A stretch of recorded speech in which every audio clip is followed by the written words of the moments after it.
Y muchachos, como era de esperarse, Cerro salió campeón hace unos días y ya empezó el lloro total. Y recién veo este tweet porque si no ya lo hubiera dedicado hace rato. Pero bueno, mejor tarde antes que nunca. Dice que es el campeonato de la vergüenza, que fue decidido por los dirigentes, que Cerro pagó, que Cerro no fue el que diferenció en la cancha. Yo con esta imagen que estoy mostrando acá ya te doy palabras, porque con este dirigente amañó todo un tetracampeonato, un tetracampeonato, Mira qué risa, che. Mira qué risa. Porque como un olimpista va a hablar de robos si ellos fueron los que hicieron un tetra amañado. Y no me pueden decir que es mentira, porque el presidente de Olimpia fue sancionado por eso permanentemente.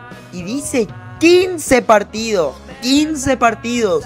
Que de seguro vio de tweets de olimpista o hincha de Guaraní buscando polémica, porque nunca vio un partido entero de Cerro donde, por ejemplo, esta mano contra Nacional que no se cobró, nadie reclamó porque obvio es Cerro. No, Cerro roba, Cerro roba. Ah, pero si es contra el rival de Cerro, no, robo, tenía que ser penal. Esto pasa cuando el equipo campeón es uno de los más grandes de su país, porque esto ya pasó con Olimpia el año pasado, Cerro este año, y no solo con equipos paraguayos, sino que equipos como el Barcelona, Real Madrid, Boca, River, siempre se les hace eso. Pero bueno, muchachos, no hay más palabras que decir, porque Cerro fue justamente campeón. Le ganó los dos partidos a Guaraní, le bailó completamente en esos dos partidos, y que aprendan a respetar los rangos, como digo. Y olimpista seguí llorando porque ni siquiera jugás Libertadores, jugás Sudamericana.